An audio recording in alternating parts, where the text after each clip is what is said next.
Hey. Alright, we're going to go live here, guys. I'm going to get the camera set up.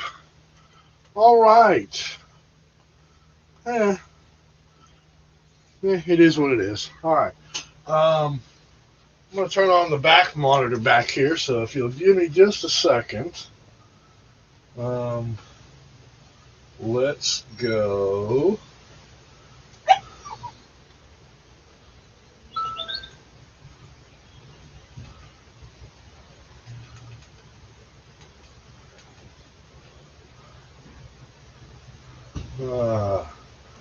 Let's see. My videos. And here we are. Live. And now we're going to remove the volume. Let's see. My videos. And here we are. Live. And now we're going to remove the volume. Let's see. My videos. And here we are. Okay. That's going to be so much better. Volume's muted, so now we don't have all those echoes. Okay, the purpose of tonight's video, I'm going to show you guys how to do good old-fashioned fried fish and French fries. Now, I do have a little bit of equipment that a lot of kitchens don't have, and this is because I've collected, being a culinary guy, I've collected stuff over the years. So we're going to start off with, I have a little Fry Daddy. See if you can see that over here. And I'm going to set that Fry Daddy up at high temperature. And we're going to fry this fish in peanut oil. And if you have an allergy to peanuts, well, you're a wuss, but no, I'm just kidding. If you do have an allergy or one of your children has an allergy to peanuts, then you can use whatever type of oil you like for frying. A canola oil or vegetable oil works just fine in these machines. Or you can do it on the stovetop in a little 10-quart pan. Something similar to this right here. You're just going to put, about the halfway up in oil and then bring that up to temperature. I like using the electric because then I don't have to fart around with knowing whether it's up to temperature or not yet. The green light will tell me when it's good to go. So, I will stop here in just a second and look at the comments, guys. But y'all keep commenting because that tells me if I'm doing a good job or not. Alrighty, now, so we got the machine started. It's going to get good and hot, and we're going to let that happen. Alright. Let's start with, I don't want to mix up the hush puppies just yet because I find that the longer, once you mix the dough, the longer you let it set, it doesn't tend to fluff up enough. So we're going to hold off on that. But let's go over here to the refrigerator and let's get the star of the show out. And let you guys take a look at that.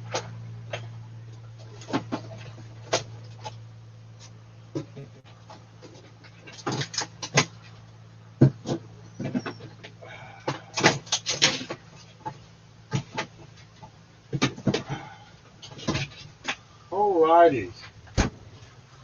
Now, I have done, while I was waiting for time to start this video, I did some prep work.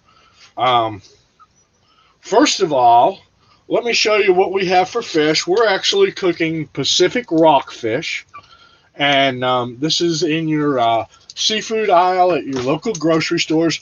Depending on where you are in the country, rockfish is popular here in California.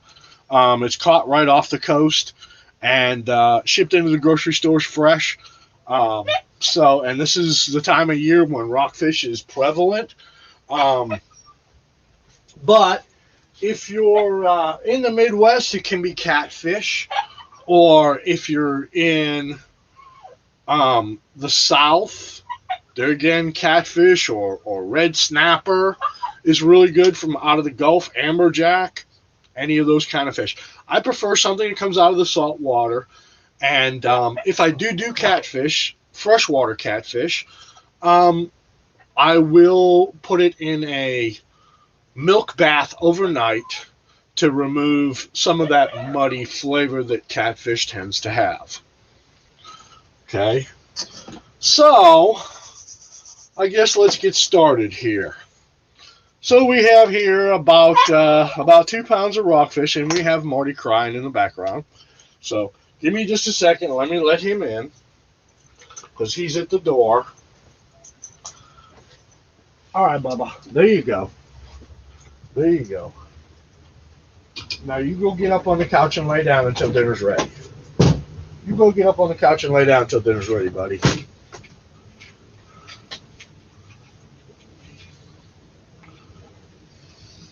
Okay, what are our comments here?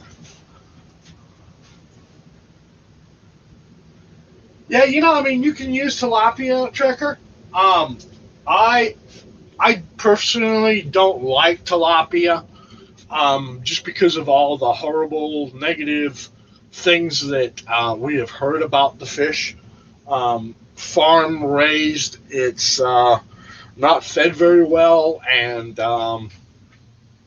just really not a great healthy fish. Really not. Kind of defeats the purpose. Of course, frying it kind of defeats the purpose too. So, come on, get out of the way. All right.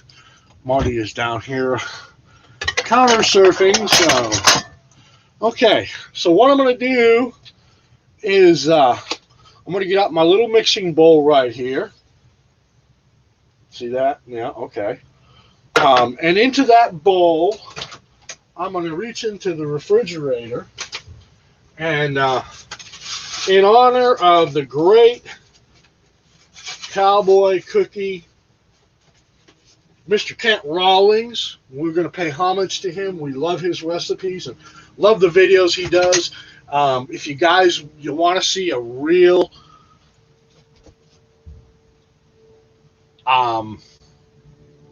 camping cook, go visit Mr. Kent Rawlings' videos. He's out of Oklahoma. And does a wonderful job with his show. He's been on for a long time and cooked for many years, and actually was on Bobby Flay's show.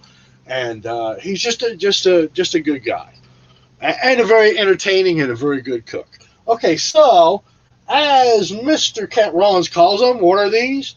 Cackleberries or rooster bullets, or in the vernacular, eggs. So we're going to crack 2 eggs. And we always crack them into a separate bowl so that we make sure we don't get any shell. All right, and we're going to drop. That's 1. Here's the second one. That's 2. Okay, so we got 2 eggs.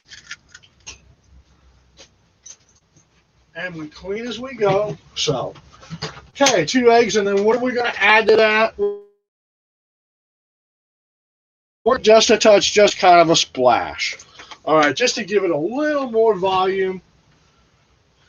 And that's going to help to coat our fish and give it that nice crunchy coating that we're looking for. So we're going to look in here. We're going to get my little whisk. We're going to take these eggs and we're just going to beat hell out of them, as Mr. Justin Wilson says. But, okay, so we're just going to work these up really good. Make sure that egg and that milk is kind of incorporated real good. And this is going to be the bath that you're going to do your fish in. Okay, so we got that all good and mixed up now. That kind of whipped up and frothy. I'll see if the camera can look at it. See, that's about what you're looking for. Okay.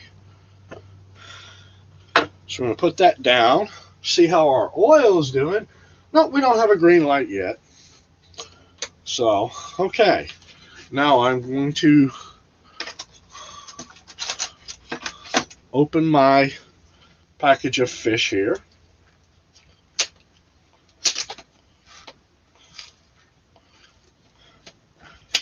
You know, and like I said, whatever you have locally is good. Like I said, I like the rockfish because it's got a nice flavor and it's not real strong. So we're going to pull these fillets out. A little bit on the expensive side, but okay, we got those out.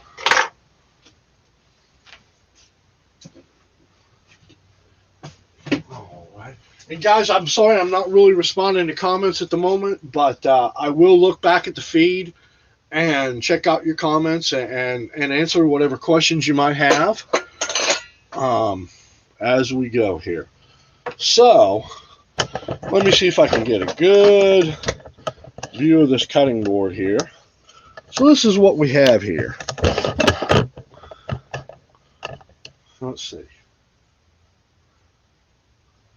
Let's see how that does. Yeah, that looks like a pretty good picture there.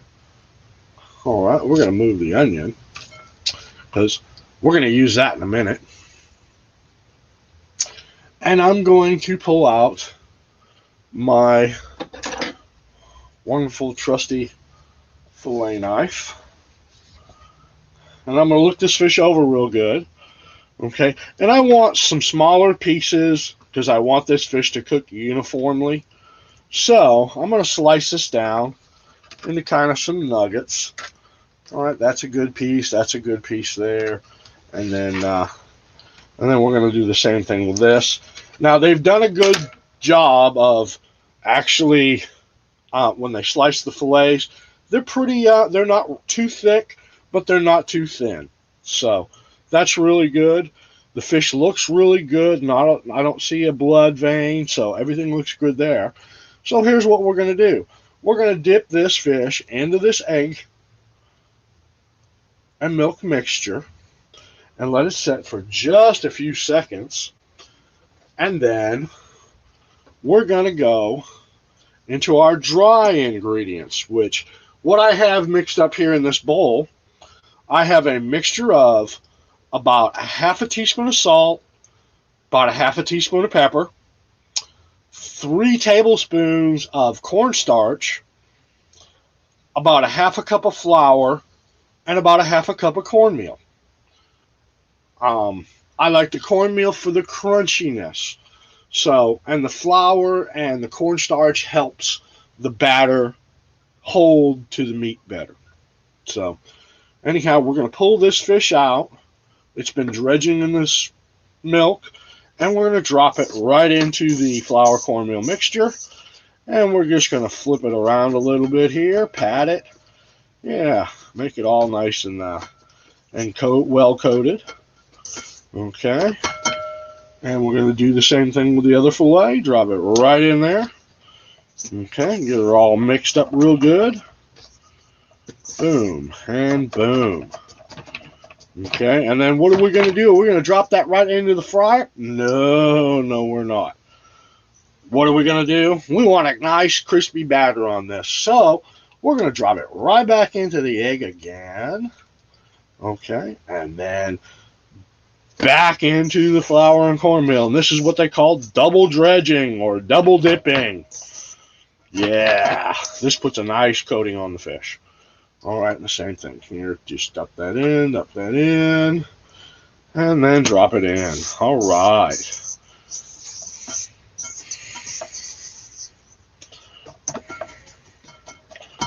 Okay. Now, are we going to dump it into the fryer? No, not yet. Not yet, people. What we're going to do, and partly is because that fryer has really not made it to temperature yet. We're waiting for the green light to come on to tell us that it's time to start frying. And until that time, I have 2 more pieces of fish here that need to be breaded. So we're going to dump those into the egg. Alrighty, and then we're going to take a plate, and we're going to take this fish that we've already breaded and let it sit here on this plate and rest for just a little bit. Now this also does two things. It first of all gives us time for our fryer to get ready, get up to temperature, and the second thing is it lets this batter sit for a little bit and really kind of adhere to the meat a little bit better. So there's that. Set that aside, and then now with our fish in. Okay.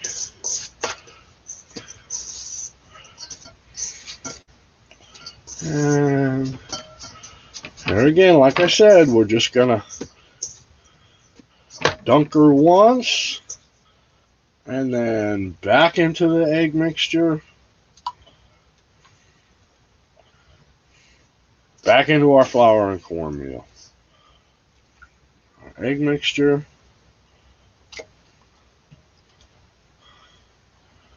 Back into our flour and cornmeal. Shake that off just a little bit. Back into our flour and cornmeal. Okay.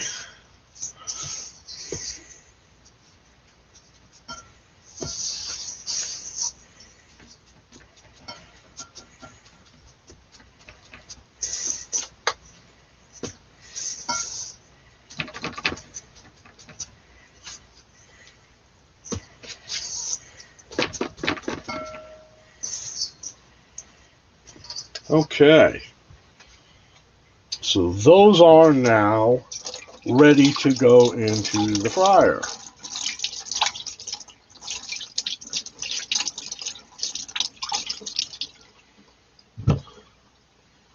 Alrighty.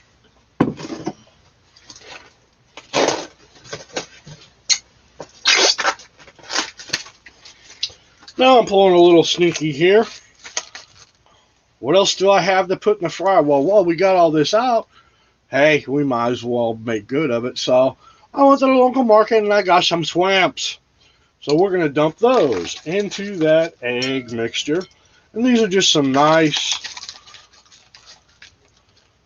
already peeled, deveined with the tail on shrimp. They're what they call colossos. So we're going to mix that around in that egg mixture. And these we're only going to do one time because I don't like a lot of batter on my shrimp. When I do my shrimp, I want just a light batter. So, but the fish, I want a good coating. I want a nice batter on it. So we'll mix those around just a little bit.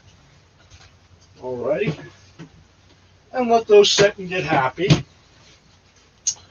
And then, of course, we've had our hands in eggs and touching raw fish, so we're going to wash our hands again.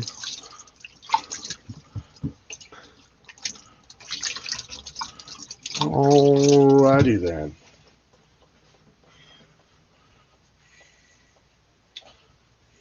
Okay.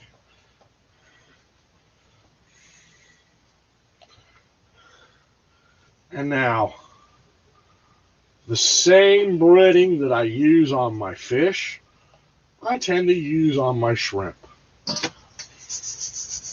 This, and you're not worried about cross-contamination, or at least I am not. It's going to get to a hot enough temperature, so there's not going to be any germs or any bad stuff here. So we're going to drop these shrimp in this breading and coat them little at a time, just a few at a time. There's not very many of them, so we're going to drop them in here. Okay, and then we're going to flip them around, make them all nice and happy, give them a nice little flour and cornmeal coating, and we're going to let those set. Okay, and those can set for a little bit right there in that little cornmeal mixture. So I'm rinsing my hands off, and I'm going to be careful to make sure that I dry them well before I get near my my fryer here. Okay. Going to set those over here. Oh, shoo! Oh, excuse me. So what were we saying in the chat room here?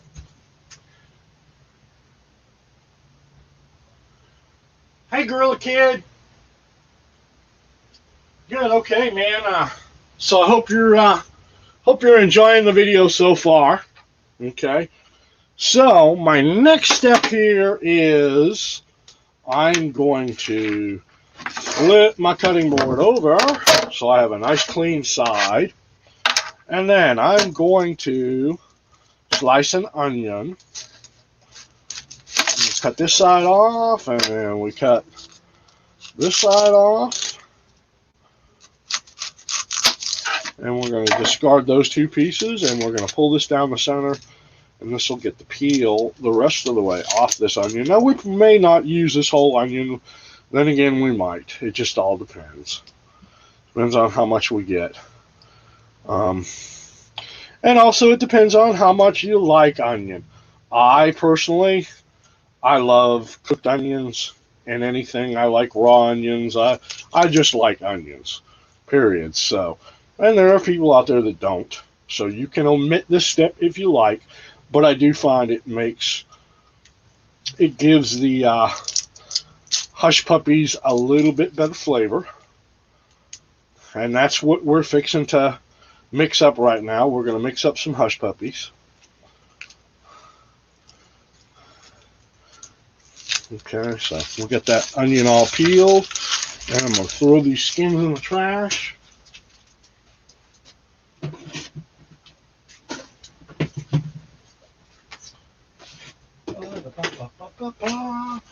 And then I'm going to take that onion, and I'm going to go ahead and I'm going to slice it here like this. I'm going to turn that cut side down. Now, why do I turn that cut side down? Because right here is a little chemical, okay, on the onion. And that's the stuff that makes you tear up. It's the acids in the onion. So you put it face down, and that stops some of those things from getting out and making you tear up and look like a big wussy, okay? So I am slicing directly down on this onion and trying my best to keep it together, because I don't want just big slices. I want chop. So now I've sliced it this way, and now I'm going to come back and I'm going to cut it across, and that's going to give me the nice little pieces that I need for my hush puppies. Okay, so now I got this basically kind of a chop. And we're going to put that in a bowl. Okay, now what are we going to do with the other half of this onion? We're going to throw it away. Oh, no, we're not. No, we're not. We're going to take the other half of this onion, we're going to wrap it up and put it in the refrigerator. But we want to wrap it up in like a cling wrap or something that so it does not impart its flavors to the rest of the stuff in the refrigerator. And I love this product put out by Glad. It's called Press and Seal, and it is a great product. My sister turned me onto it a few years ago in Texas, and I've been using it ever since. So I'm going to wrap this onion up in this Press and Seal, and it has this nice sticky on one side and not sticky on the other. So it really does seal up very well. Okay, so now we've got the Press and Seal all sealed up, and we're going to put that onion in the refrigerator for a use at a later time. So next, now I can make a hush puppy batter from scratch. Done it many times over many years, and it depends on if I'm feeding a lot of people, then I will. But tonight, it's just going to be myself and Marty, and maybe Bruce if he's lucky, if he's really nice to me. So here's what I'm going to do. I'm going to go the easy route. I'm using Martha White's Hush Puppy Mix. Okay, this is easy. This already has your baking powder and your everything in it. So we're just going to open that and we're going to dump it in. And dump that in the bowl like that. And then we're going to read the instructions on the back. And it takes 1/3 of a cup of flour or milk. Well, we would prefer to use milk because milk is going to make it a richer product. So, anyhow, we're going to put the Hush Puppy Mix on hold real quick because, guys, our fryer's ready to go now. It has reached temperature. So, now we're going to change the camera angle just a little bit and let you come over here and see the fryer and see what we're doing over here. Give the old interweb a chance to catch up. So there, now that's a pretty good picture.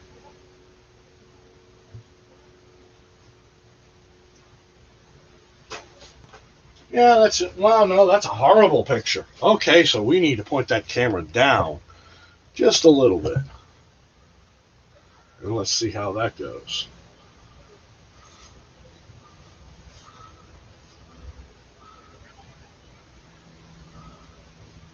Maybe a little more. All right.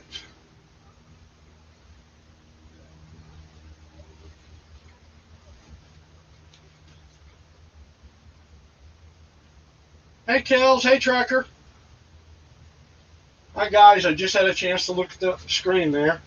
Alrighty, so as you notice, I have this pan up here on the top of my little coffee pot because I have limited room in this kitchen. And I'm going to take just some nice old paper towels. You can take some newspaper too. The southern folks usually use newspaper, but paper towels work just as well. So I'm going to take those paper towels and I'm going to line that on there. Alrighty. And like I said, our fryer.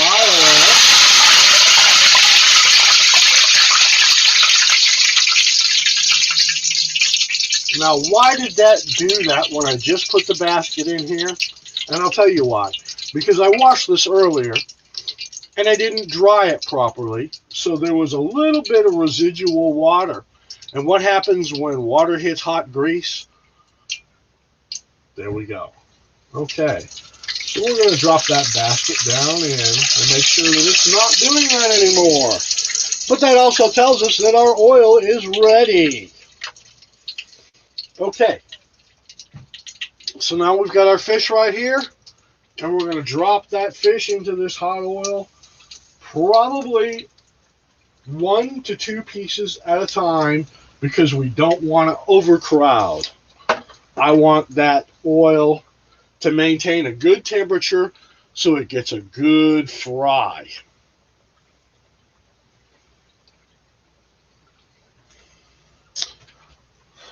So, now while that is frying, I'm going to get out my measuring cup and I'm going to find 1/3 of a cup of good old cow juice. And I'm going to measure out 1/3 of a cup of milk for our hush puppies.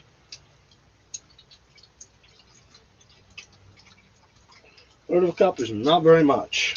That's it. That's pretty close. Okay.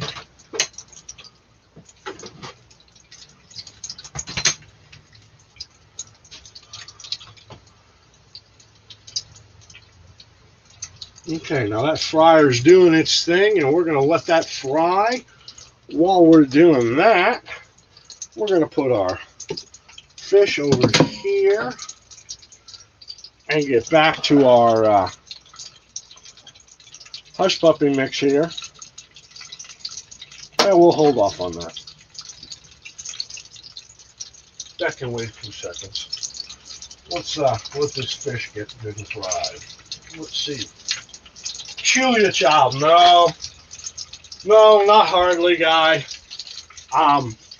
She was a trained professional French chef, and I wish I had the skills that lady had. Although I did watch her quite a bit while I was young. So, even though I do have the fry basket, I am going to use my tongs so I can reach in there. And once this fish gets to a point, I'm going to go ahead and flip her over and let her get a good fry. Even though she has been submerged, she still needs to get a good fry. Now, how long do I let this go for? Well, generally, as a rule of thumb, when fish floats in your oil, especially if you're doing it in a deep fryer like I am here, when it floats, as a rule of thumb, it is done. I'm going to let it go just a little bit longer because I want to get a little bit golden or brown color on it. And we're going to turn it a few times.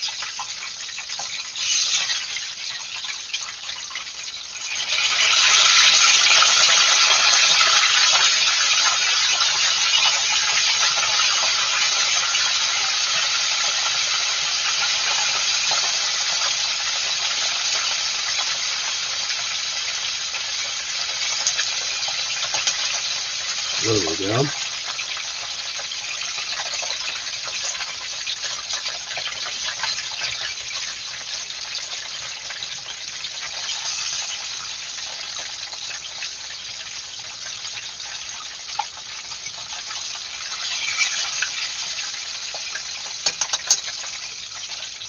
Now there again, we're using peanut oil now, so this is a very neutral flavored oil.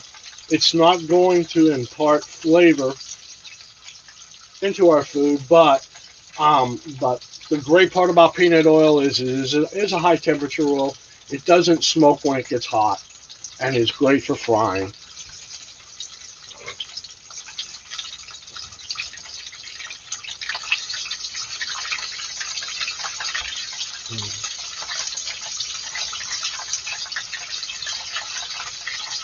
Alrighty, I have not put up a link.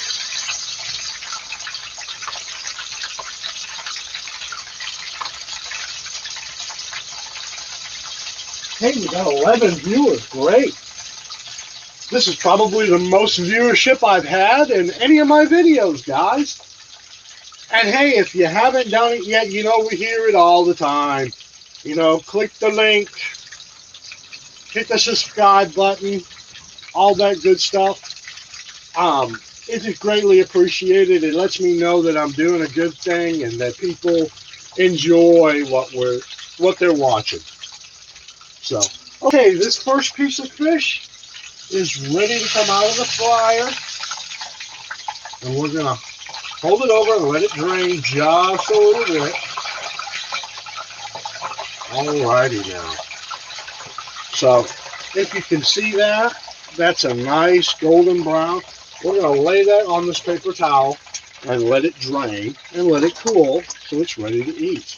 Okay, and I'm going to go ahead and I'm going to throw the next piece in and get her going. And yeah, it looks like, as large as these are going to have to go one at a time. So this is going to take a little bit of time. If you guys want to pop out and grab a cigarette or make a cocktail, great. This is going to take just a little bit of time to get this fish to fry. Let's look at the comments here.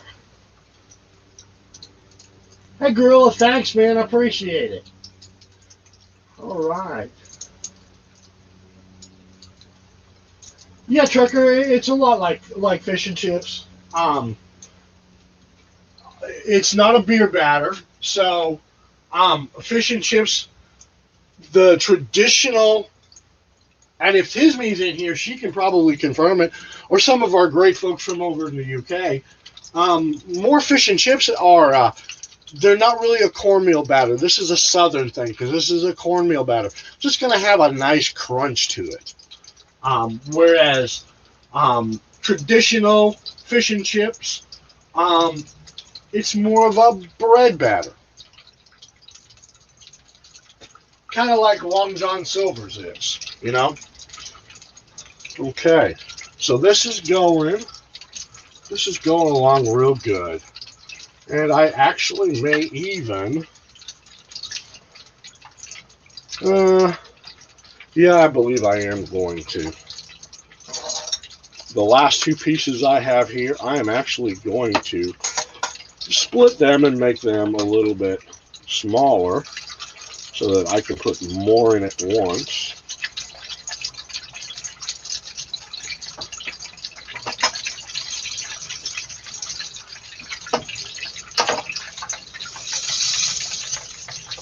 Of course, that means that this area that I just caught, I'll put this down for a second.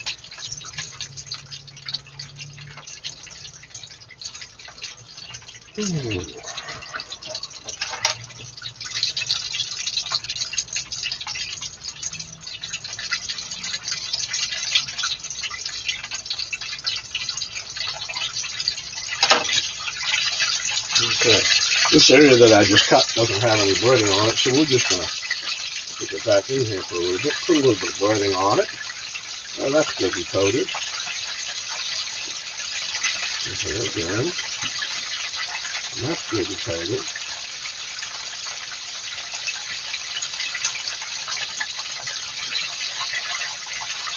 Okay.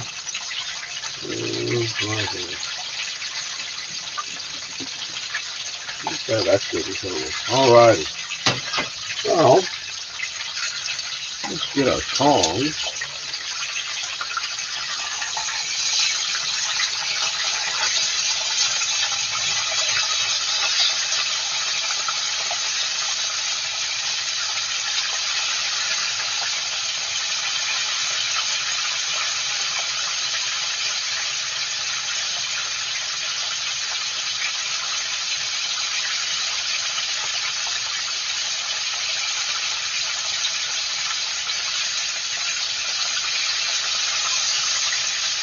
And I don't know if you can hear that, but that increased sound, that bubbling, that's the water releasing from the fish.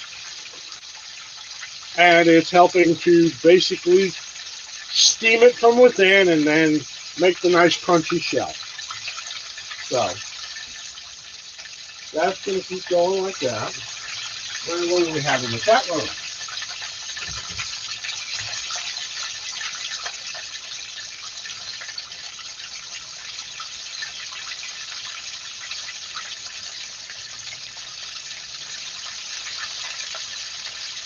Are you talking about stoners?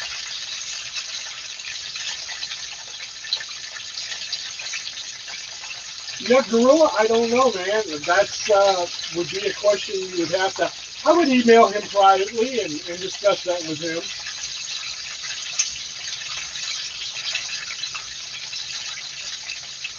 Apparently, at some point in time, you must have said something that either offended him or the powers that be, and so therefore you were put on hidden status.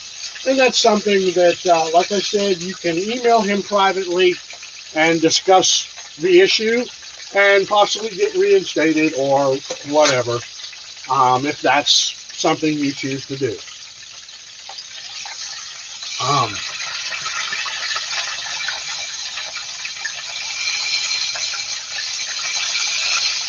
Here we go. And we turned that and got a nice bubble on it.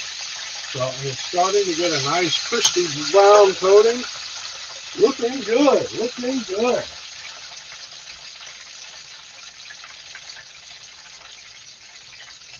Yes, exactly. Myself too.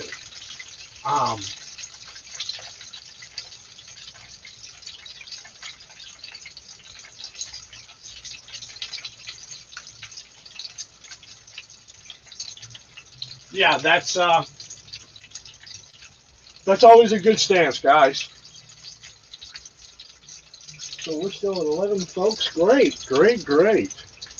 And so I'm going to put the link up here, and if somebody wants to come in, now give me a minute here, because my old eyes don't work real good.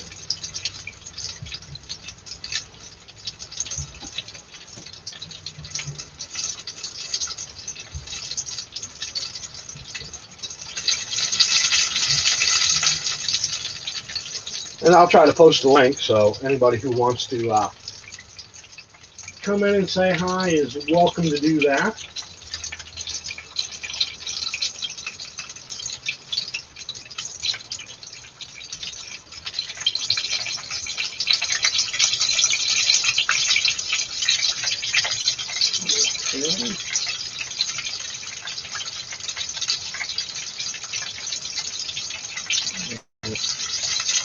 A minute here.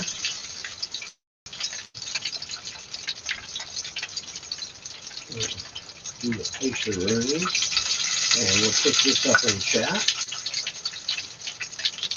Alright.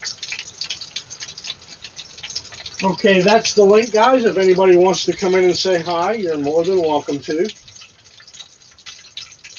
Come in and ask questions or whatever. Alrighty. Now this has slowed down to a point where it is not bubbling anymore. And it is a nice, beautiful golden brown. So this piece of fish is done. We're going to go ahead and show that to the camera, guys. Oh, isn't that wonderful looking? Okay. And we're going to put that up there. And now we're going to go with our next batch. Like I said, this is kind of a process. But I did go ahead and cut these pieces down a little bit because they were a little too large. And so now we're going to do a couple of pieces at once instead of taking forever to fry this batch of fish.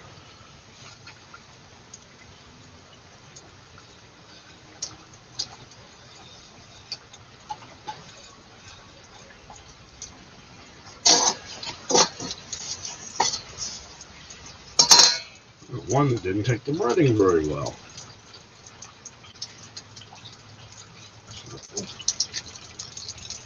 Okay, and drop that one in. Now we're going to let those fry and get real happy and let the oil get back up to temperature.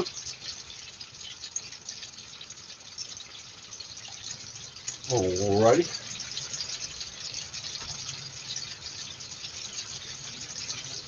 Doing good, guys, doing good. Okay.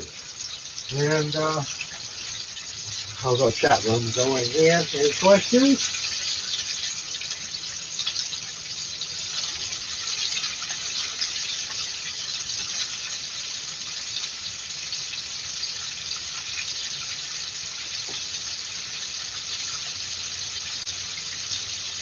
Okay.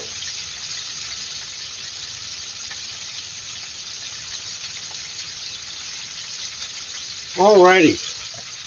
So we're still frying away. And this is the process.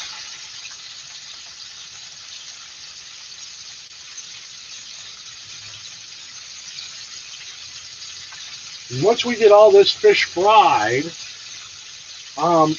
if you watch, I'm doing this in a certain order. So my fish and my shrimp are going to be the first thing that's fried in this oil. And then I'm going to do the hush puppies next. And lastly, but not leastly, I'm going to do the French fries. And the reason for doing that is the potato, the French fries, will remove some of the fishiness in the oil, and so therefore that the oil can be reused again.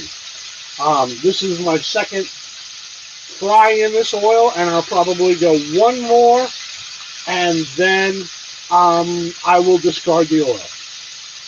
But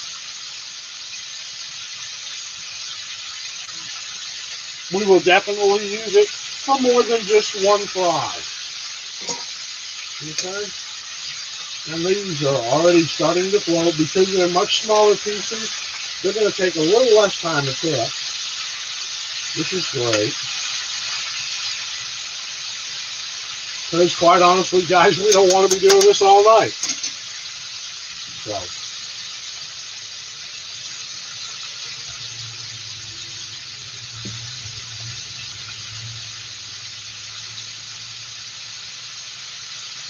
Okay, Dean, my friend, I appreciate you coming into my channel, and you are welcome here, but we do not talk about other YouTubers in here. That's one of my rules. So please, if you have a beef with another YouTuber, keep that beef to yourself. I appreciate it.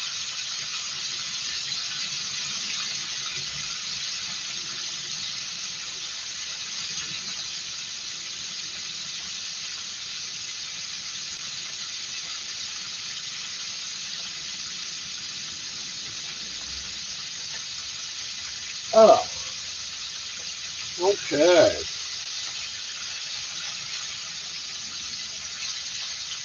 All right, and we're going to turn these.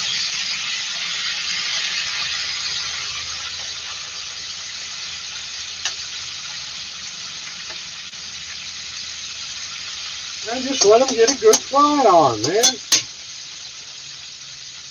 Alrighty there.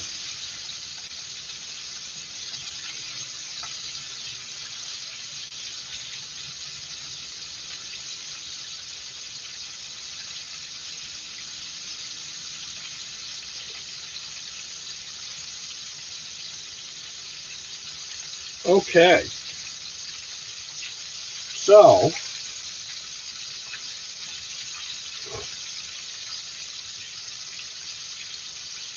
well, these have been going, what, about 10 minutes or so. And all pieces are floating really good. And I'm going to make sure that they're all nicely separated, which they are. And they're getting a nice coloring on them. All right. And we will wait till that oil settles down just a little more. And then we're going to put our shrimps in. Now, don't forget, I still have the hush puppy mix over here. It's in the bowl with the all the dry ingredients. I have not mixed the wet ingredients in with it yet, and I've done that for a reason, because I don't want this batter to set very long. Once it's completely mixed, I want to be able to drop it directly, start dropping it into the fryer. And we're going to do that from a tablespoon. I'll show you that here in just a minute. One of the things that I'm going to add, because I like my hush puppies to be a little bit sweeter, is I'm going to throw a little bit of sugar in. Okay? About a tablespoon. Maybe a little less. Now, it's kind of a no-no for me because I'm a diabetic. But, you got to do what you got to do sometimes. And I am also going to add to this batter some Martha White's yellow. Well, actually, it's not Martha White's. But anyhow, it's yellow cornmeal, because I like that cornmeal crunch.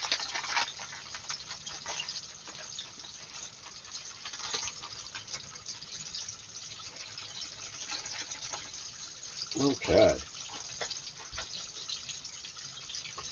I like cornmeal hush puppies. So, alrighty now. So our fryer is settled down. It has stopped bubbling and making the good popping sound. So I'm going to let this basket drain just a little bit. And then I'm going to take these pieces of fish out one at a time and go ahead and set them right here on this paper towel and let them dry. Let them, let the oils come off the fish. And let them cool just a bit. Alrighty now. Now the next thing we're going to drop into the fryer is the shrimp. And I like to do about 8 to 10 shrimp per batch. So there's 1, there's 2, there's 3, there's 4, There's 5. There's 6. There's 7. And that's going to leave me enough to do one more batch. 1, 2, 3, 4, 5, 6. Okay, yeah, that's going to leave me enough to do one more batch. So we're going to let those, there again, the key to it when you're frying is you don't want to crowd the oil.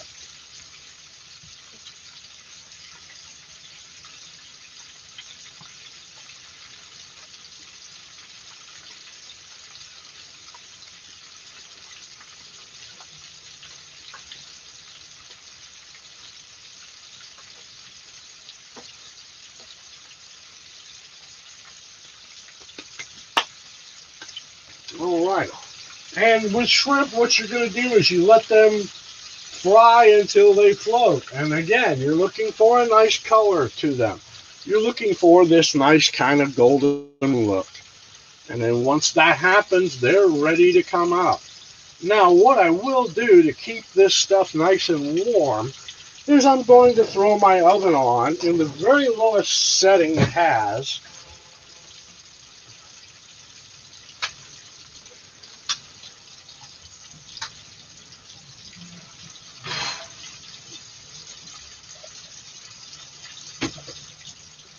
And I'm going to put this pan in the oven, even though my door won't close with the pan. I'm going to try to get it to as close to being closed and leave the door just cracked. That's okay. Because unfortunately I have an RV oven and the RV ovens won't take a great big pan. So.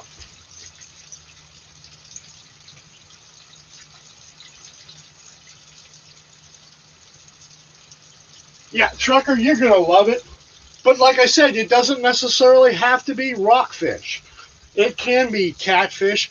But what I suggest, if you do catfish, and you can buy the chunks of catfish nuggets in your seafood aisle of your local Walmart.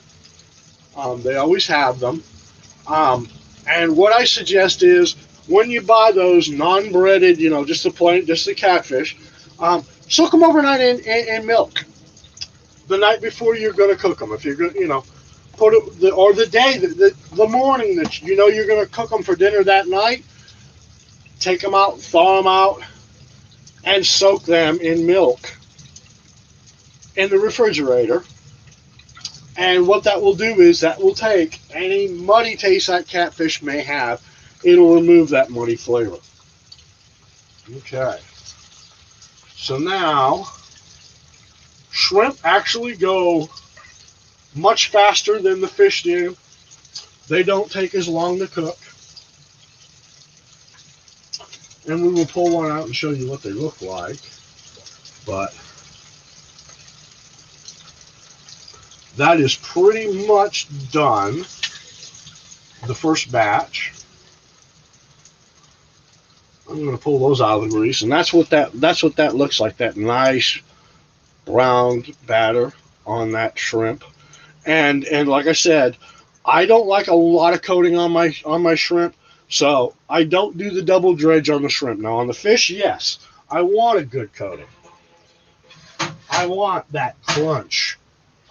So we'll pull these shrimp out. Okay.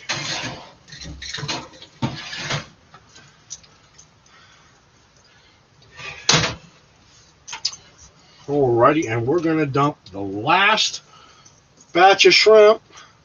I'm trying to shake off the excess cornmeal and drop those puppies in there for a good last swim.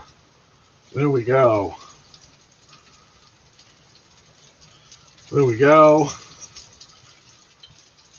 Here we go. And last but not least, there's the last little shrimpies. Join your friends. Okay. Alrighty. Now what I have left here is some cornmeal, and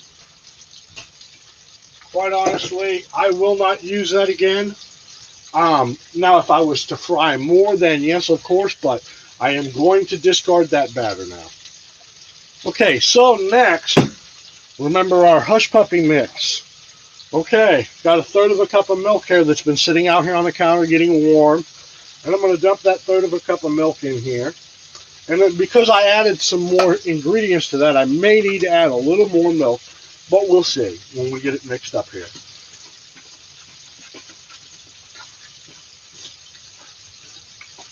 And yes, we are going to need to add a little more milk to that.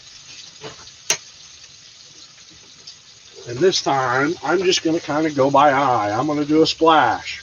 Maybe another splash. Okay.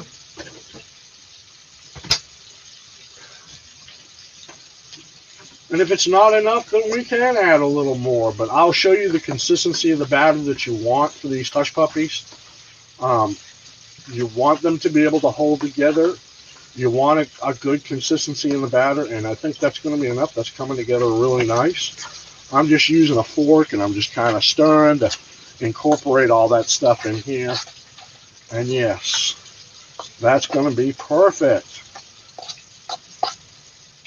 You want that batter, here, if you can see that, you want that batter to basically to hold its shape.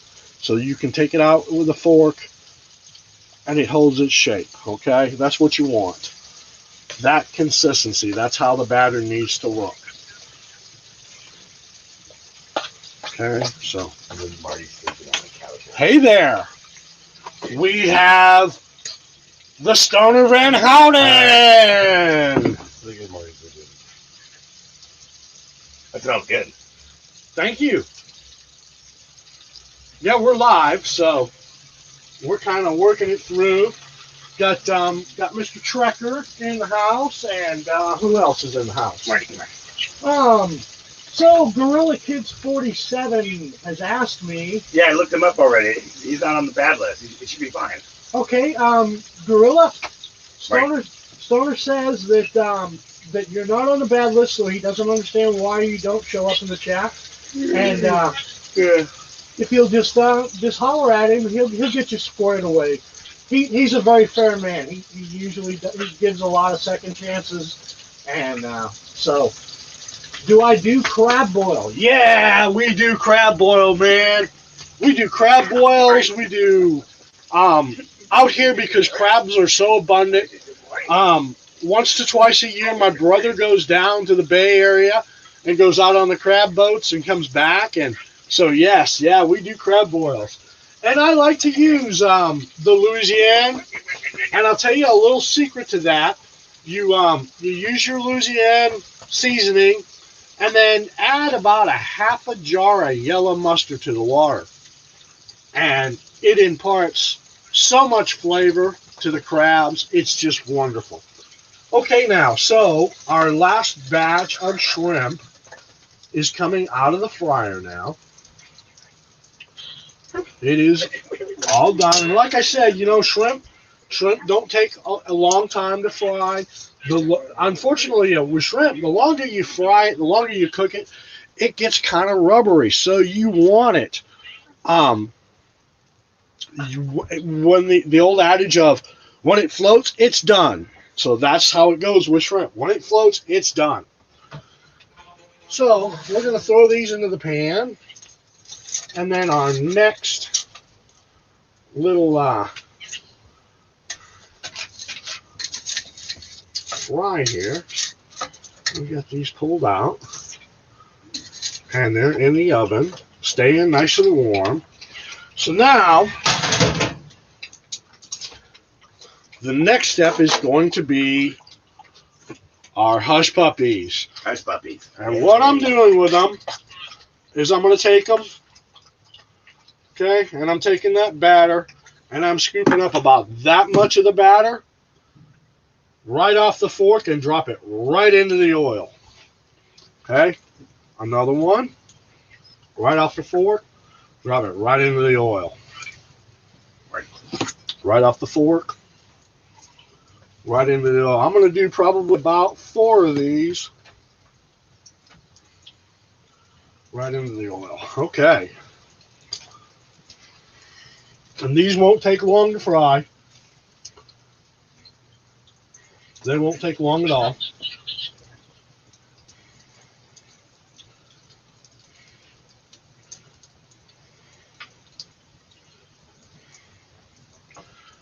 Okay, and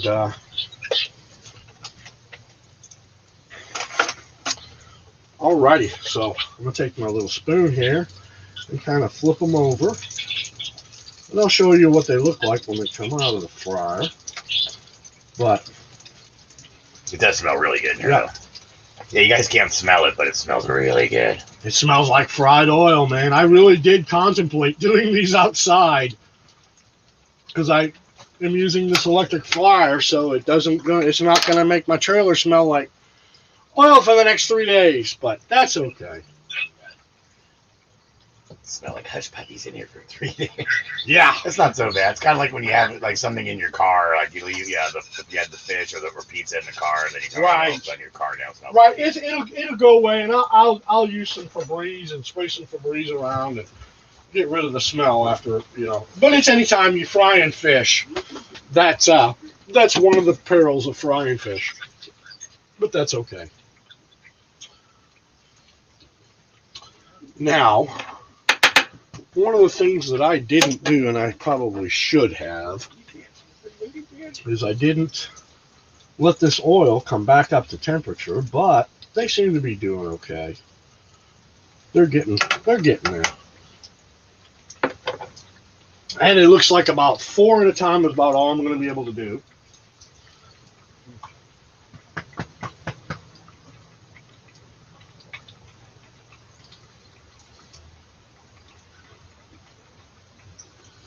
Hi, Lisa. Thanks for stopping in.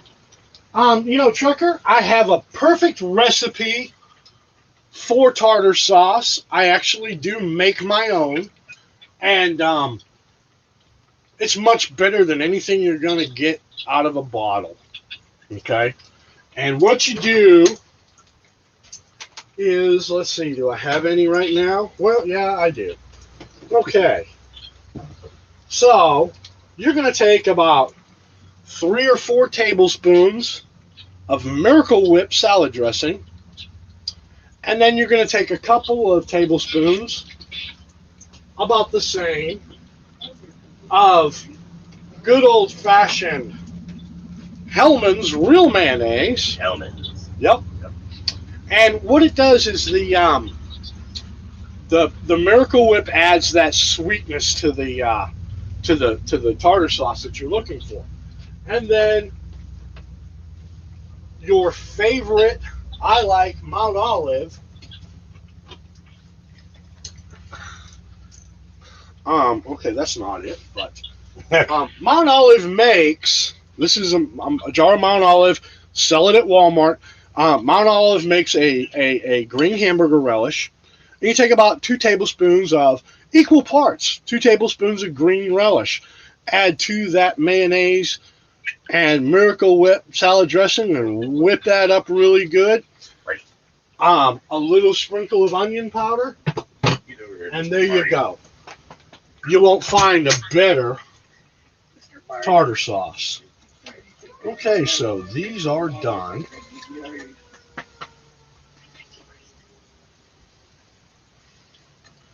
We're going to pull them out and drain the grease. Mr. Stubby Deal.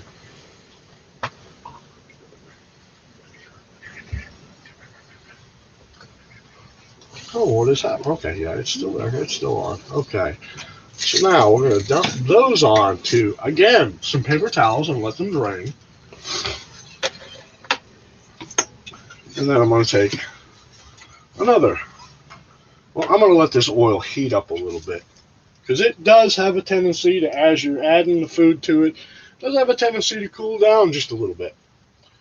And so we want it to come back up to temperature, because that way the centers of these hush puppies will be done. Nothing worse than breaking into a hush puppy and having the center be raw. Yeah, it does sound bad.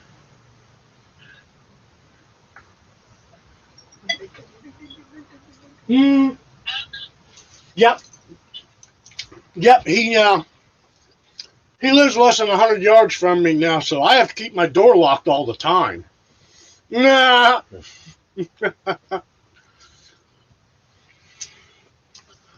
All right. So we let this oil come back up to temperature. we're going to drop about 4 more tablespoons in here.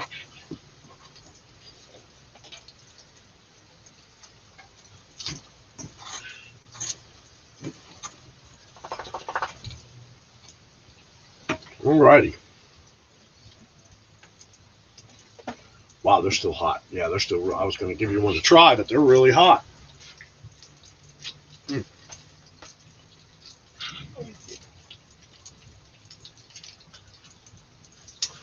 Okay, so now we're at the low point, waiting for the fryers to fry. I wish I had 2 of them.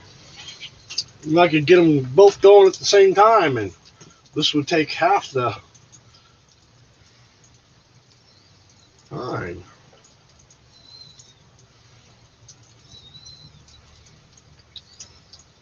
Okay, we're just going to roll those in the oil.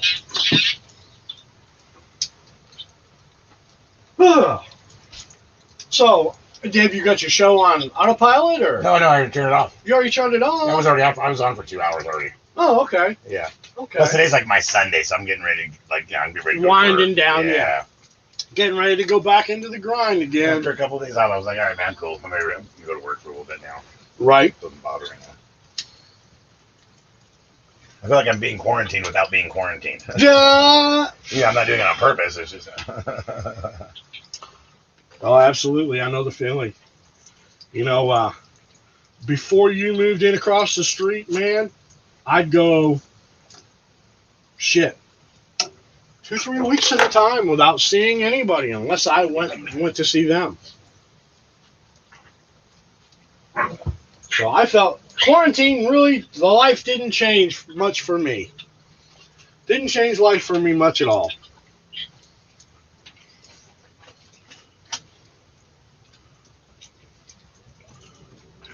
Right. What are you doing, rotten pup? Huh? What are you doing, rotten pup?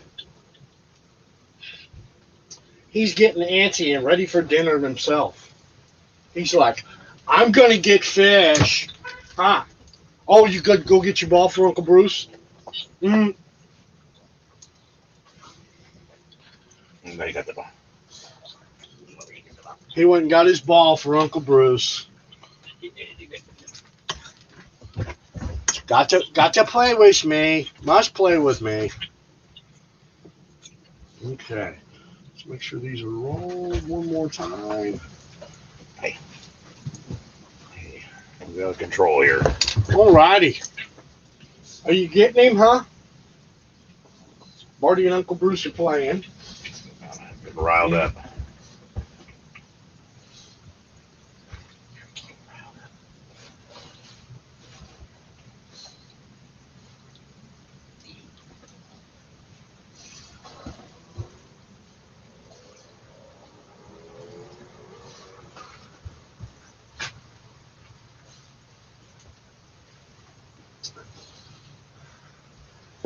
Okay.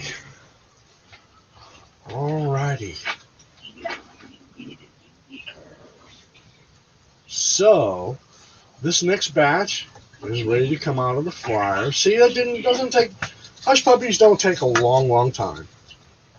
They actually go pretty fast. And for those of y'all who don't know where hush puppies got their name,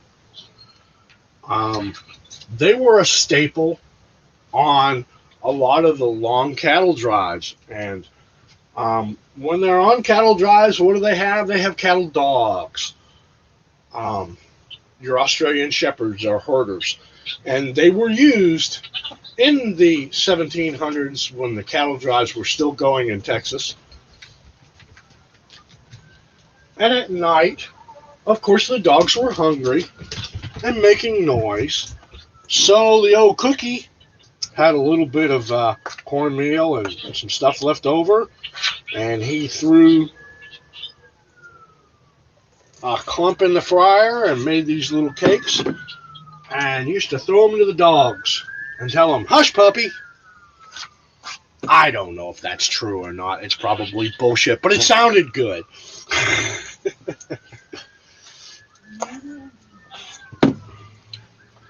Okay, so there's 2. That's 3.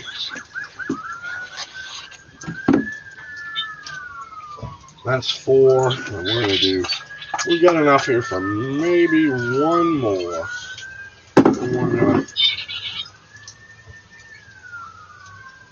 That's a big one, but ow, don't do what I just did. Always, when you're dropping stuff into hot oil, make sure you drop it away from you, not towards you, like I just did. But that's okay. Battle scars are fine. All right, so the last batch of the hush puppies are frying. Let's see if there's one here. That one might actually be cool enough. Let's get your opinion, Mr. Bruce. Break it open and give it a taste and tell me what you think.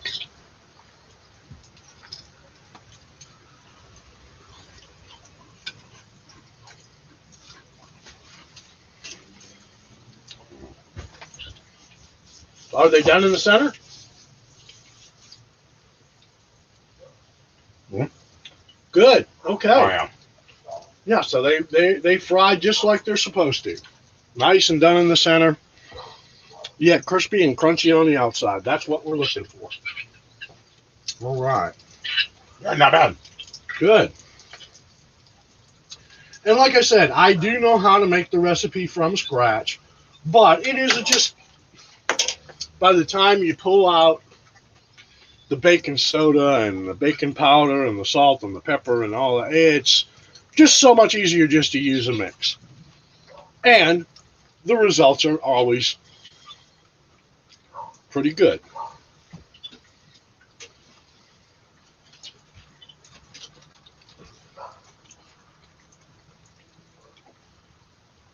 So now the last fry. Okay. What are we talking about in the chat room here? Let's see here. That was good. Awesome.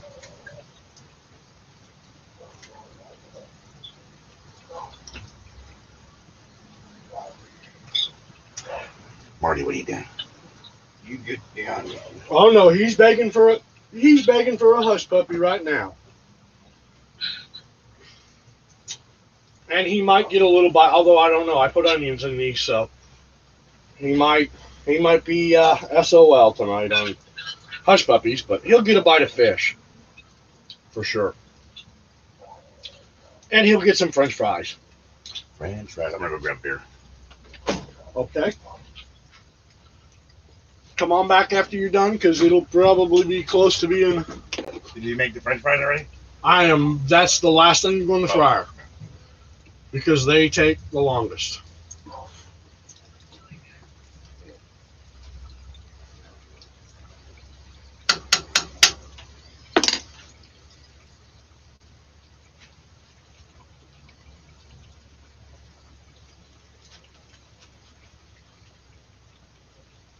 Yeah, Trekker, I like pretty much anything that's Cajun.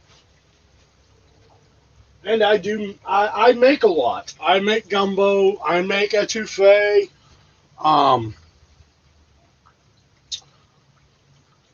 do make Spanish rice, and I also make dirty rice. Although I have not made it in a long time, I must admit. Because a lot of folks around here are not really big on Cajun. I always thought a Cajun restaurant would do really well here, but I was wrong. Just like a good Texas barbecue restaurant. We had one, and unfortunately, the gentleman finally had to close it because he just wasn't making enough money. So, but okay, so those are coming out. Those are the last of the hush puppies, and they're about the size of a golf ball, and they're just a kind of a nice little addition to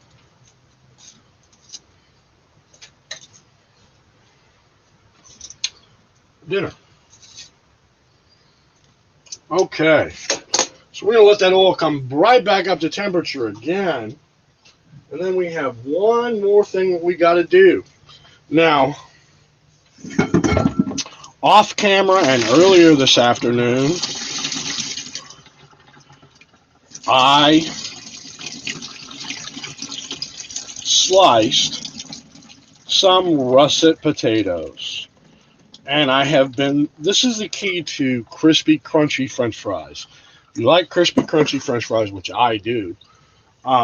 This is the key to them. So I've got about 4 potatoes here in this this bowl, and I actually ran them through. I have a French fry slicer.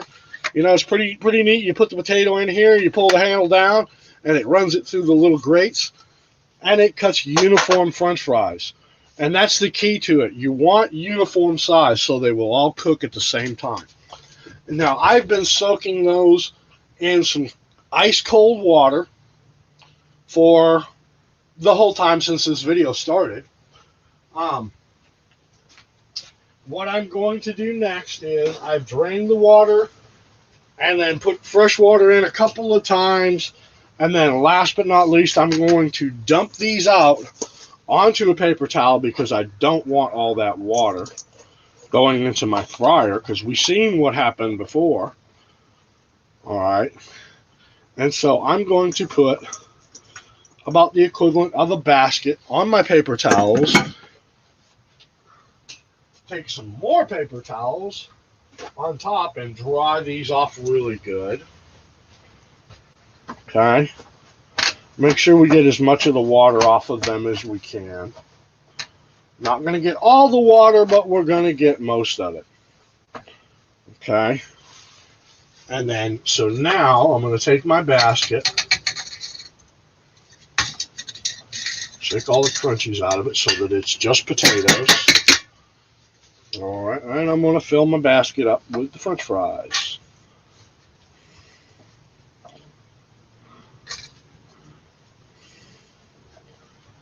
Okay.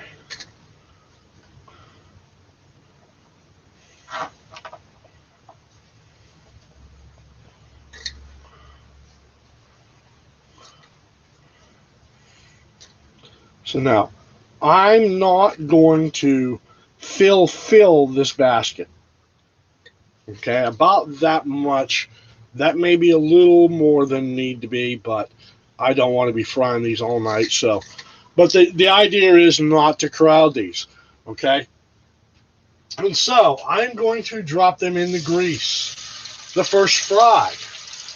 And now here's what I'm going to do. On my little microwave here, I'm going to set my timer for 10 minutes. Okay? And I'm going to let that count down. And at the end of 10 minutes, this batch is going to come out. Now, are they going to be done? No, they're not. But that's not the reason for doing this. Okay? So what we want to do is let these French fries partially cook in this oil. Okay? For the first fry is 10 minutes. Okay? And this is what they call blanching. So we're going to take them, and then again, we're going to grab our paper towels. We're going to line a pan with paper towels, and those blanched French fries are going to lay out on that paper towel after they come out of the fryer for the first time, the first cook.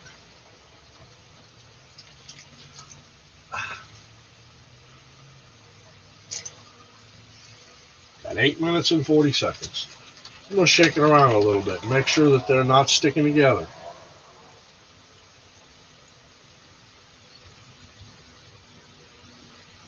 Okay.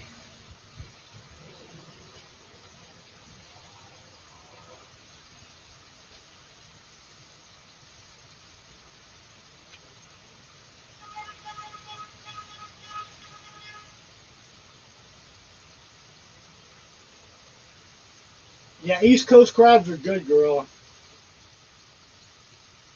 Out here, we do, of course, we get from, um, we get Apelios and Big Kings coming in from the crab boats um, up in Washington. But then in our own waters, right off our own coast in the bays, we have Jonah's crabs. And Jonah's are really good. They're a little different. A lot more work for a lot less meat, but they are good. They're tasty.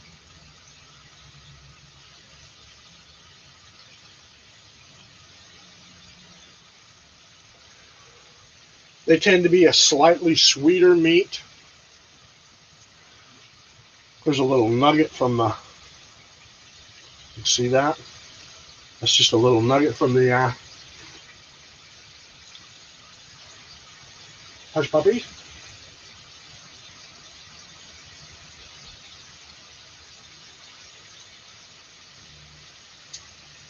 And being the cook,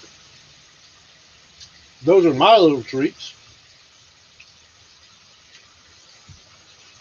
All right. So the French fries have got about 6 more minutes to go on the first fry.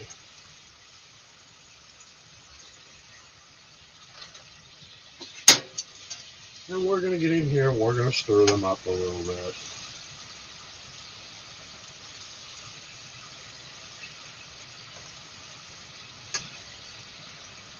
Make sure none of them are sticking together.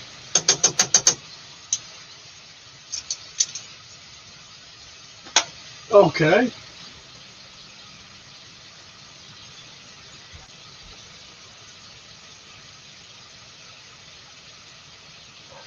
Yeah, I'm sure, Trucker. Yeah, you probably get some pretty good stuff, you know.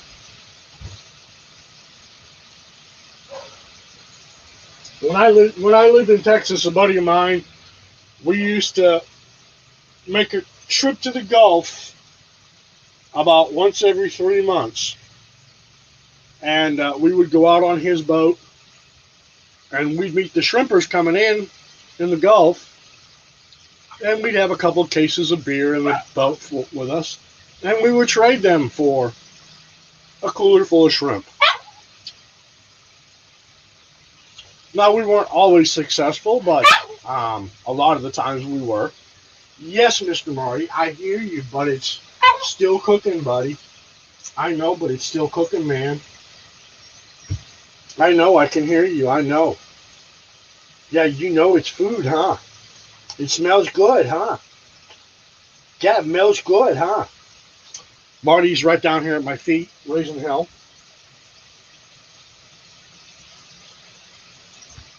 He's telling me, Dad, I'm hungry. Come on, man. Break off some food. Don't worry, buddy. I got you covered. He said, yeah, well, it better not be just French fries. Huh. Say, it better not be just French fries. That better have some real stuff in there, too. Yes, I know. I hear you.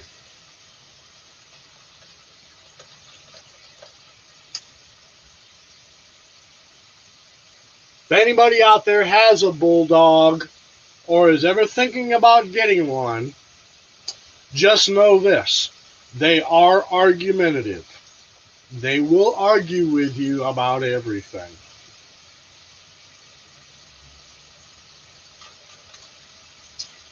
But, you know, I wouldn't trade it for the world.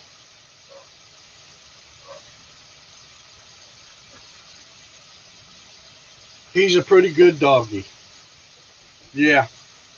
He's a pretty good doggy.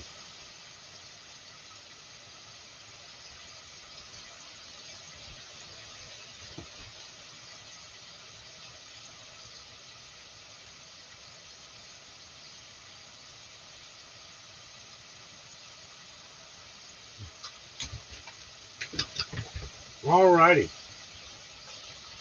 So these have got about 3 more minutes to go. Ugh.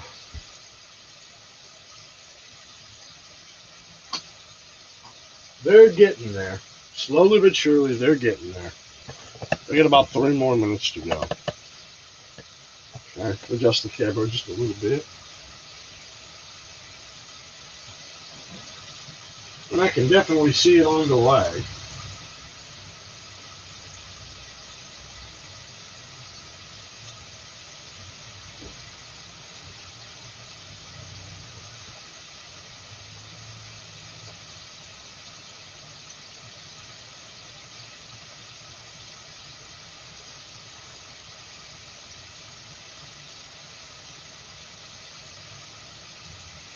Okay.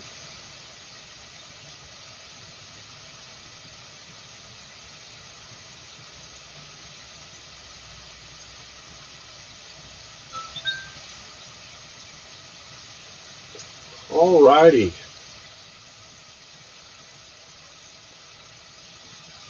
And I'm going to do my best to leave this video up. That's why I don't play music and I don't talk politics or any of that in my videos. Alright, we're on the countdown. We got about 1.5 minutes to go.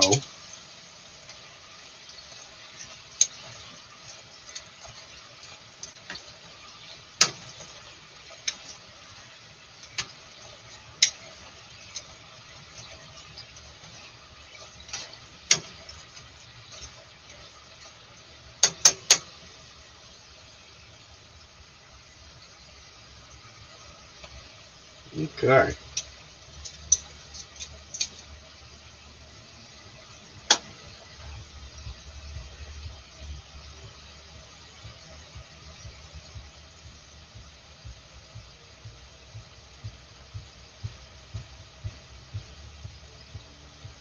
Alrighty. And that's it. We're going to pull these right now. Let them drain.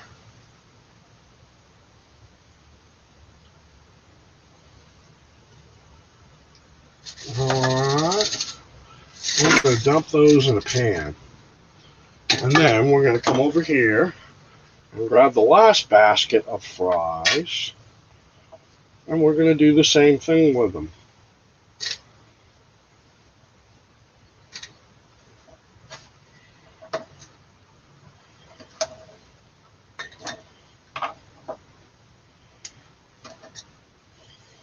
Now, guys, I like to give credit where credit is due.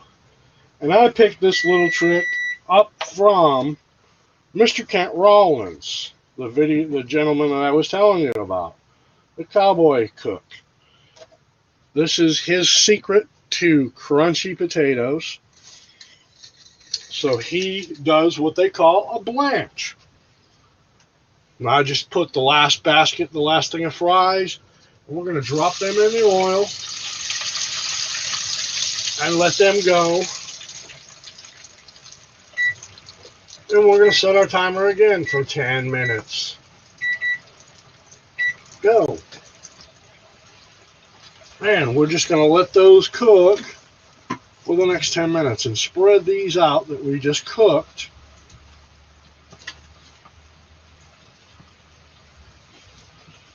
Alrighty.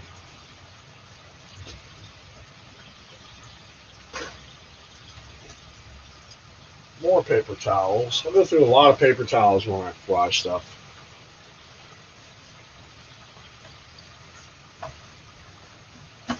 Okay. So now look down here. What's going on in the chat, guys?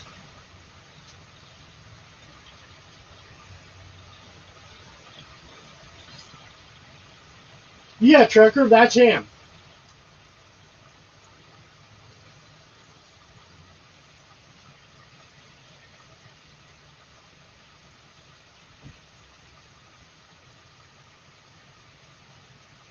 Yeah, Trucker, that's him. That's Mr. Kent Rollins. He is a cowboy cook, and he actually has a chuck wagon, and he does have a catering old-time cook business, where he has a chuck wagon that he takes out to the range and cooks for cowboys and stuff like that. And he's got some great videos, guys. I love his work and am a huge fan. So hats off to Mr. Rollins. We do appreciate what he does. And yeah, this is the trick that he taught me, or that I learned from watching his videos, is you blanch fry these for about 10 minutes and let them get almost done. And then you bring them back out. Now, what he does that I don't do, and that I found that would probably make a better French fries, but just time factor and really space, I don't do it, is he'll take those fries that he's blanched for 10 minutes and he'll throw them in the freezer for about a half an hour. And then he'll pull them back out of the freezer and drop them back in the fryer, and I'm sure they get probably quite crispier. And you know, this is something that that the fast food restaurants do a lot too, is they will pre-cook their French fries in a basket and then pull them out and then fry them a second time. And that's why they are always nice and light and fluffy in the middle and crispy crunchy on the outside. You know, it's one of the secrets that McDonald's uses.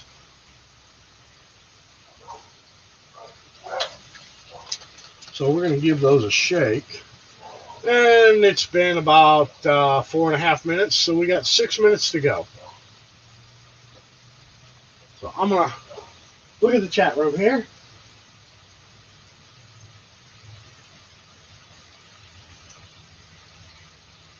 Yeah, Trucker. As a matter of fact,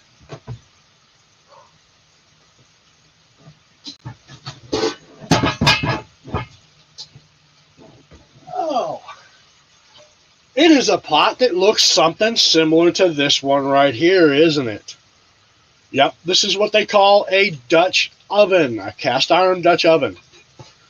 And yes, maybe this summer, if we get a chance to do some camping videos, we will, and I will show you how to cook with that. Because I bake. I can make brownies, I can make biscuits, I can make cornbread, all on a campfire using that little gem right there. And I have had one pretty much most of my life, since I was very young. When I first started camping and doing all kinds of outdoor stuff. Okay, we've let these French fries go about 4.5, 5 minutes. I'm going to stir them a little bit. Give them some crunchiness here.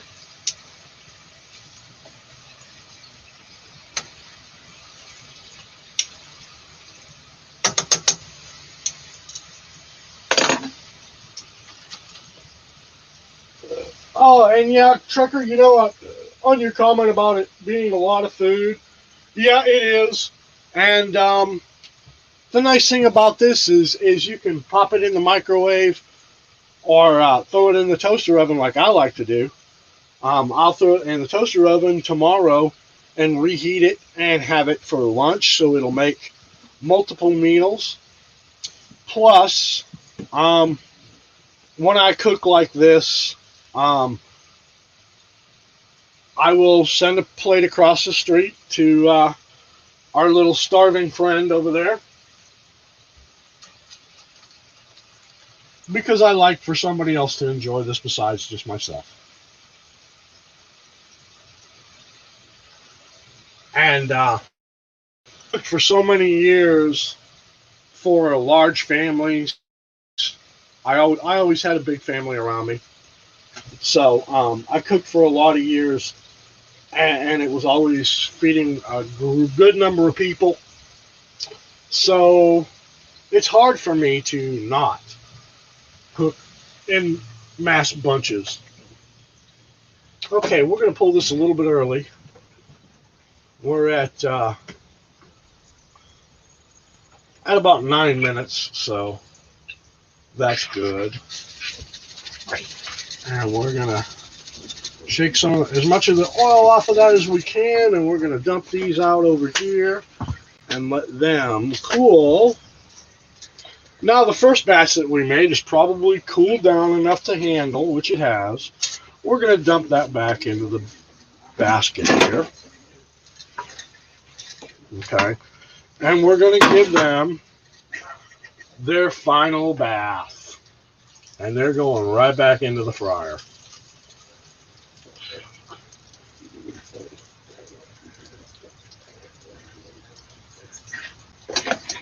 Okay. Now these will all go for 5 or 6 minutes. But these will come out nice golden brown and crispy.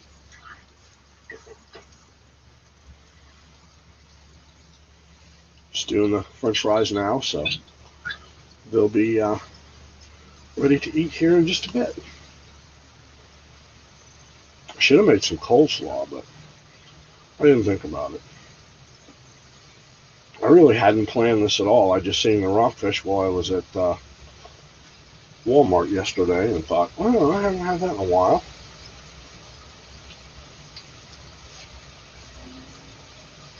Gotcha.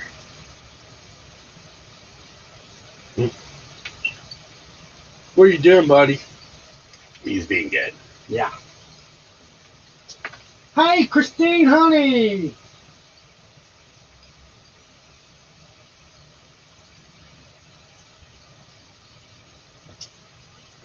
Christina, sweetheart, I cleaned out the little hole under my couch for you. It's all ready and waiting for you, darling. Of course, after about 3 weeks, you're going to hate me because I'm going to make you fat.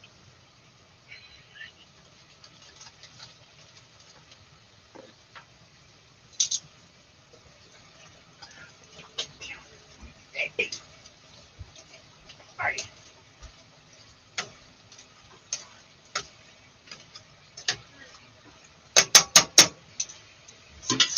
And every woman I've ever been with has always blamed me for making them fat.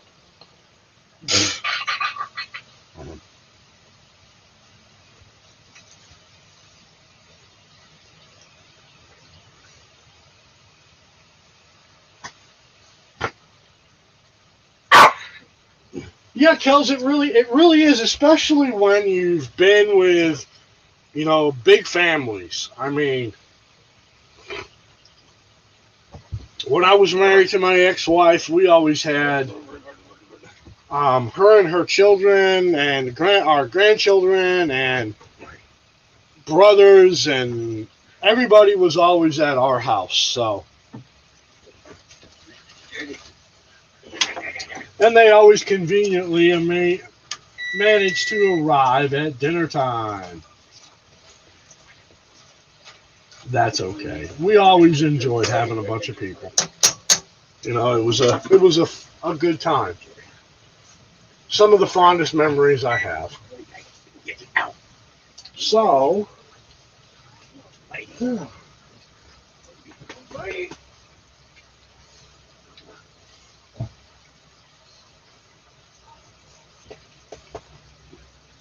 alrighty.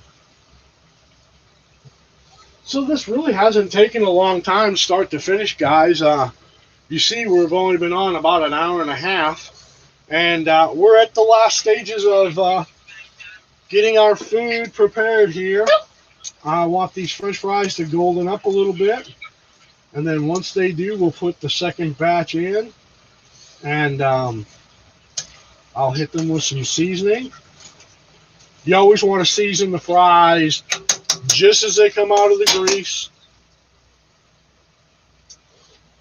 And here's a spice that I highly recommend You can get it on the internet.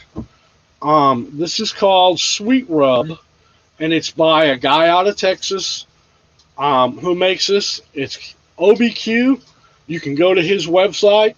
It's about $8 for this bottle, and I go through a bottle this big about once a month.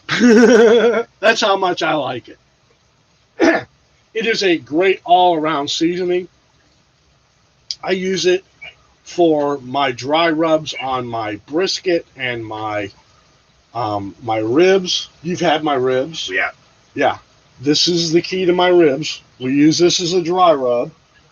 I also use it in half a tablespoon in some beef stew to add flavor.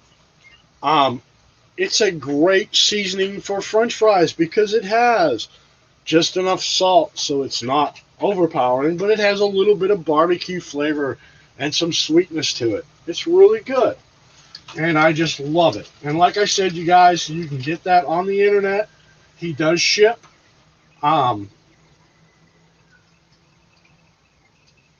Okay, so this batch of fries are done. Okay, we're going to dump those out, and they're nice and crispy.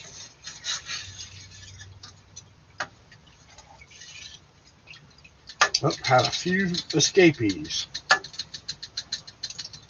They were floating in the oil. So we're going to toss those out. All right. We have one more batch of fries to put in the fryer. And, okay. I'm going to put the basket up here and drop these in. All right.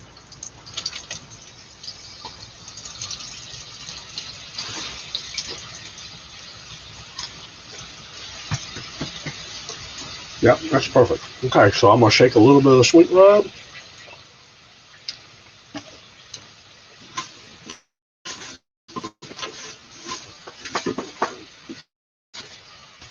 All right. Try one of those and tell me what you think. Watch out, they're still hot. Oh, yeah, they are. Just come out of the fryer. Oh, that was good, though. Are those some of the best French fries you had? Yeah, that seasoning is good. Yep. Yep, it's wonderful. Those are good. Okay, so we're going to let those go just a little bit. And see, guys, see what I'm talking about crunch? Nice crunchy. Outer coating's good and nice and crunchy. Yet the inside is white and fluffy. That's the key to them. Is you always blanch them first, then a second fry.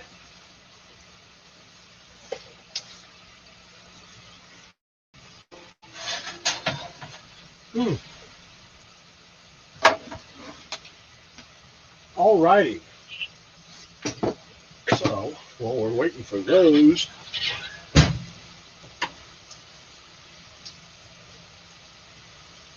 okay, if you will hand me a plate behind you there, I will dish up a plate for you.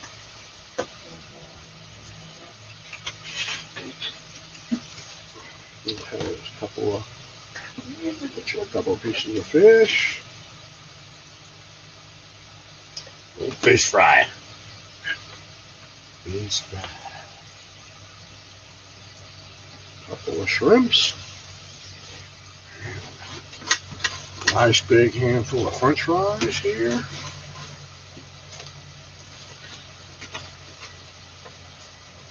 Alrighty, and a couple of hush puppies. All right, Yay. And there's a plate for me, Mr. Stoner. We're gonna send that to Mr. Stoner, and if you will just comment on the video later on today and let everybody know how you like that and if that was delicious or not, we would really, truly appreciate it. And thank you for your support. Those fries are good. Yeah, man, you won't home cut russet potatoes in the fryer. You can't beat them.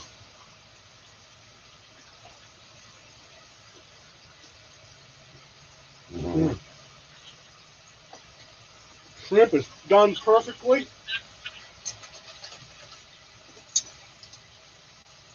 All right. Hey, thanks, man. All right, you are welcome, my brother.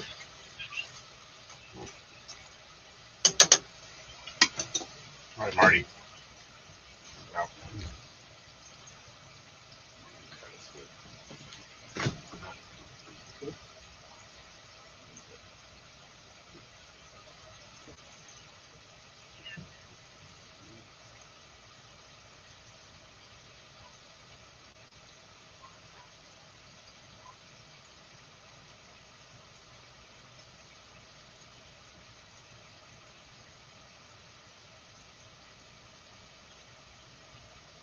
Mm.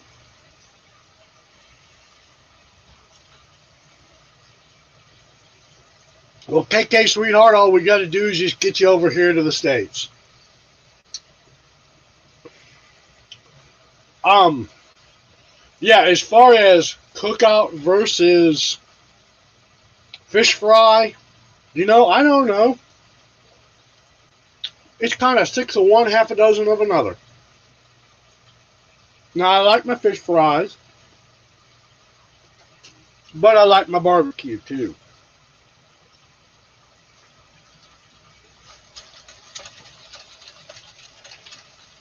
All right, guys, well, you get the gist of it. Um,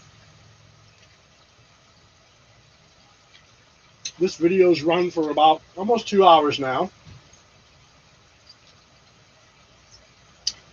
And we've made a pretty nice plate of food here.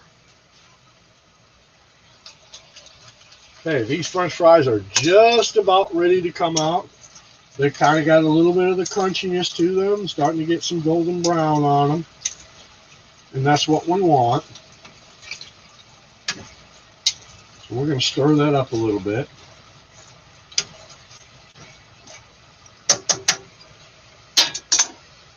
All right, Mr. Marty. Here's a french fry. Tell me what you think. Hmm? Oh, yeah, that was an immediate devour. He liked them. He liked them.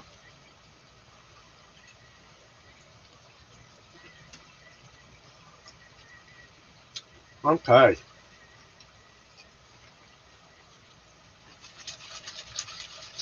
And usually when I'm cooking a big meal like this, everybody complains to me, well, come on and sit down and eat.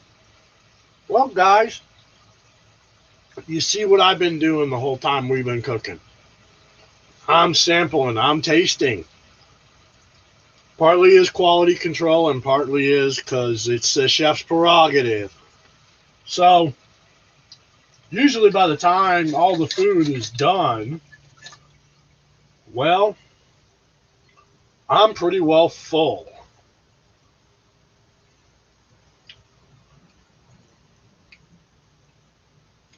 But I'm still going to fix a plate and sit down and eat. Okay. I'm going to dump that last batch of french fries right there. Make sure everything is out of the oil. Just in the oil one more time.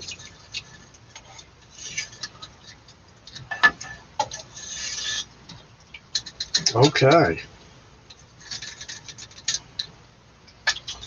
Alrighty. Turn the fryer off and move it towards the back of the stove because Marty likes to counter surf and we cannot have an accident. So, alrighty. Put those right there. And let me get my secret spice out. A little bit of the barbecue spice on the french fries. Gotta have a little bit of the barbecue spice. Okay, mix those up real good.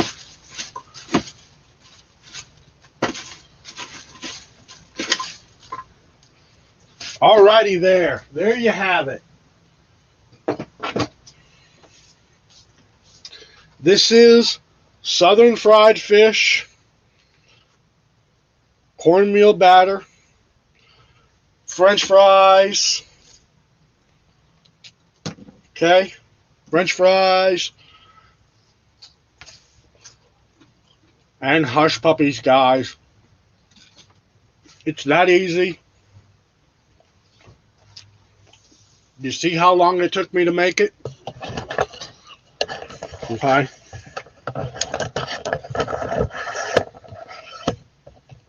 We're going to adjust the webcam now.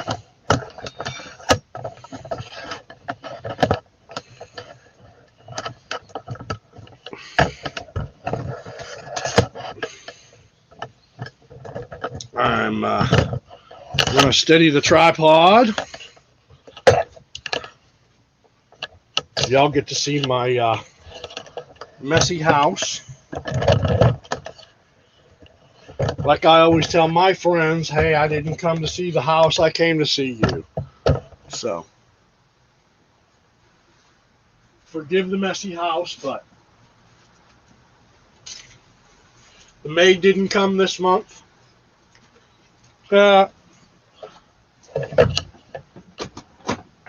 Alrighty.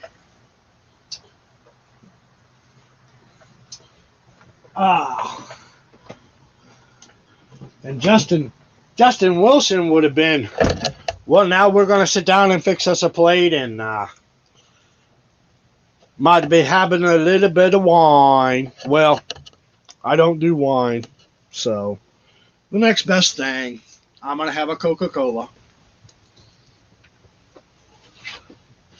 Oh, we're going to turn this around so we can see.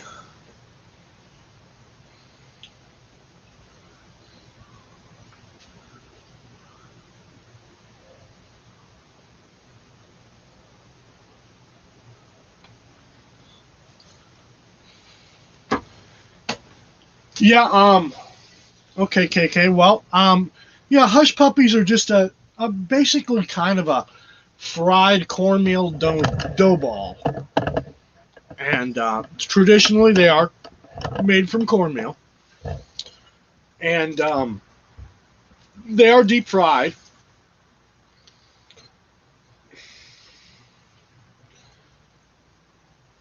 You know, I watched Justin Wilson probably the whole time I grew up in New England.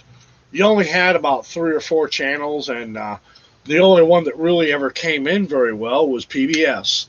And of course, it was Justin Wilson was featured very prominently on PBS. And I always loved his Cajun accent. God bless the man. He brought a lot of joy to a lot of people. So, okay.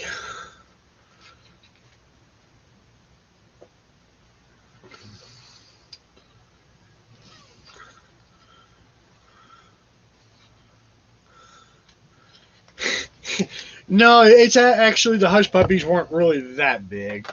They're about the size of a golf ball. You know, about that big around. Just the perfect size.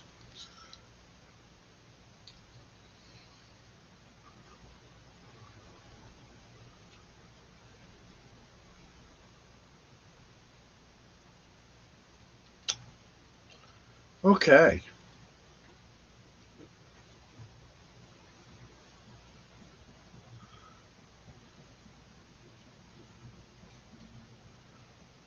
Okay, guys. Alrighty. So we're gonna call it. I appreciate y'all for joining me. I hope you enjoyed it. I hope you learned some things, and I hope you try some of these recipes.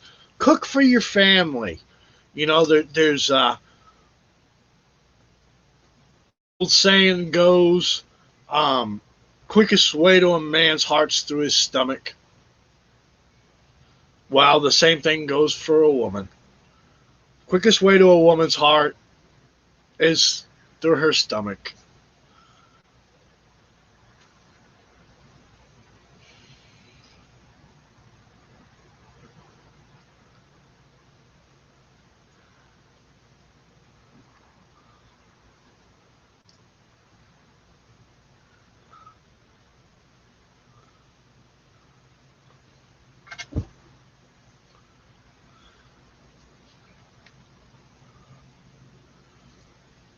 Yeah, that's true. That's true.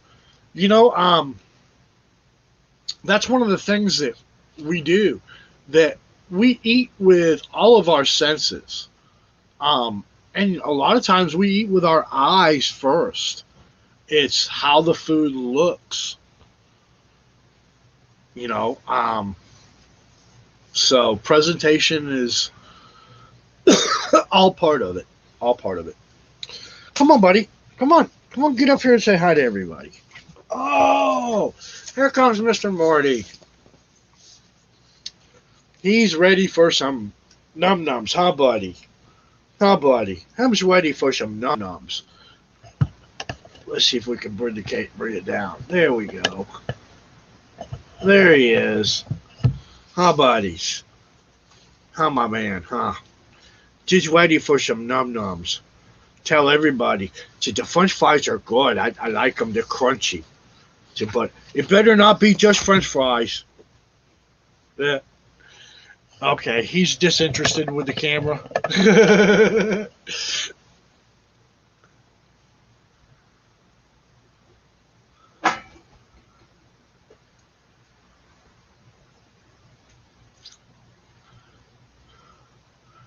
KK, they're easy, honey. Um, I would say Google a recipe. Um, I can tell you what goes into them, but I don't know exactly the measurements because I am a very I was taught by a lot of Southern ladies, and it was a pinch of this and a dab of that, and kind of that thing.